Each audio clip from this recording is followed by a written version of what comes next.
सहरसा जन सुराज अभियान के सूत्रधार प्रशांत किशोर ने लोगों को वोट की ताकत का एहसास दिलाया। जनसभा को संबोधित करते हुए कहा कि बोइएगा बबूल तो आम कहां से पाइएगा, वोट दीजिएगा 5 किलो अनाज के लिए तो रोजगार कहां से मिलेगा, वोट दीजिएगा हिंदू मुसलमान बनकर तो आपके बच्चों के लिए शिक्षा कहां से आएगी, वोट दीजिएगा मुर्गा भारत खाकर तो आपके बच्चों के लिए सड़क और अस्पताल कैसे बनेगा। यही बात बता रहे हैं, हम वोट नहीं मांगते हैं। 18 महीने से अपना घर छोड़कर 5,000 गाँवों में जाकर लोगों को हाथ जोड़ रहे हैं। बता रहे हैं कि अगर आप अपने बच्चों की चिंता नहीं करोगे तो दुनिया में कोई भी आपके बच्चों की चिंता नहीं करेगा। लालू जी, नीतीश, मोदी आपके बच्चों की चिंता क्यों करेंगे? आपको हमको अपने और अपने बच्चों की चिंता नहीं है तो मोदी जी और लालू जी आपके बच्चे का चिंता क्यों करेंगे? देखिए तेजस्वी जी घूम रहे हैं और डंके की चोट कोई नहीं पूछने वाला है। मेरे भाई तुम 15 साल तुम्हारे माता पिता थे यहाँ पर मुख्यमंत्री, बिहार को गर्त में ले जाने वालों में एक कंधा आपके लोगों का भी था। अभी आप 1.5 बरस नीतीश जी के साथ थे तो कौन सा आपने बिहार में क्या सुधार कर दिया? कौन सा रोड बनवा दिया? पथ निर्माण मंत्री थे। कौन सा अस्पताल आपने सुधार दिया? आप स्वास्थ्य मंत्री थे। पूरे गांव में जो दुर्दशा है नाली गली का, ये ग्रामीण कार्य मंत्री आप लोग भी ध्यान नहीं देते हैं, तेजस्वी यादव ही थे। ये शहरों की जो दुर्दशा है, शहरी विकास मंत्री खुद तेजस्वी यादव थे। कोई नहीं पूछने वाला है कि भाई शहरी विकास मंत्री के तौर पे कौन से शहर को सुधार दिए? बताओ।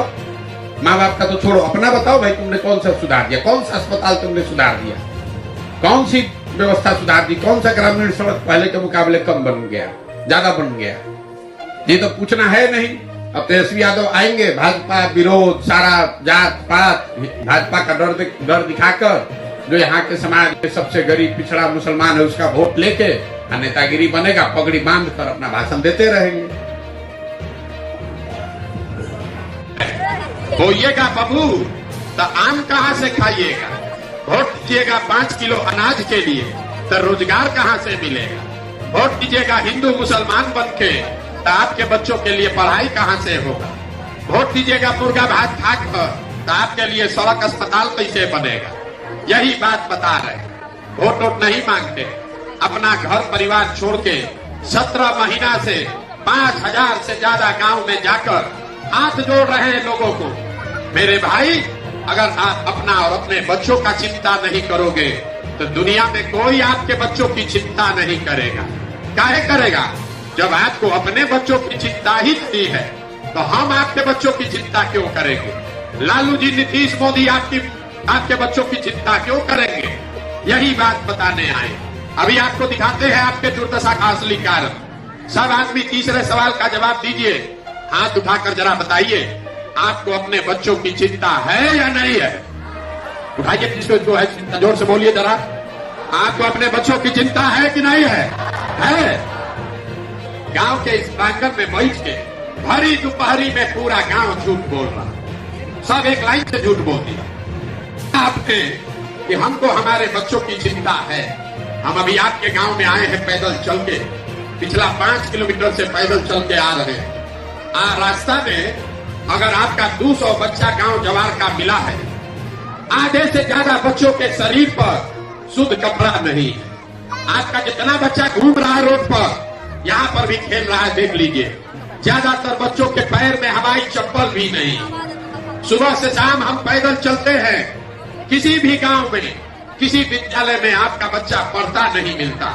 या तो आपके बच्चे विद्यालय जाते नहीं हैं, या अगर गया तो 10 बजते बजते खिचड़ी खा के रोड पर घूरा पर मैदान में दौड़ रहा। आप लोग हंस रहे हैं, अरे ये आपके बच्चे का हाल है, हमारा बच्चा नहीं है। ये आपके बच्चों का हाल है।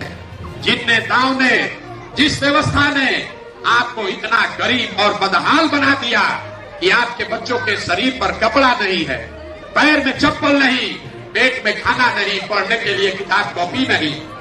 कल भी चुनाव होगा, जिन नेताओं ने आपका ये दुर्दशा किया है और जितना लोग आप हाथ उठाए थे, इसी हाथ से जाकर बटन दबा के उसी नेता को जात धर्म के नाम पर आप जिताइएगा, राजा बनाइएगा।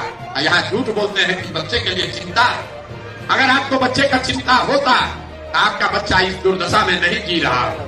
यही बात बताने आए। अरे कम से कम अपने बच्चों के लिए तो ईमानदार बनो। आपका हमारा तो आधा से ज्यादा जिंदगी बीत गया, अब आप क्या सुधरिएगा? अगर बिहार कल सुधर भी जाए आपका कुछ नहीं होने वाला। अब आप पढ़ लिख के डॉक्टर, इंजीनियर, कलेक्टर नहीं बन सकते हैं। हमारा उम्र है 45 साल, आधा से ज्यादा जिंदगी तो हमारा बीत गया।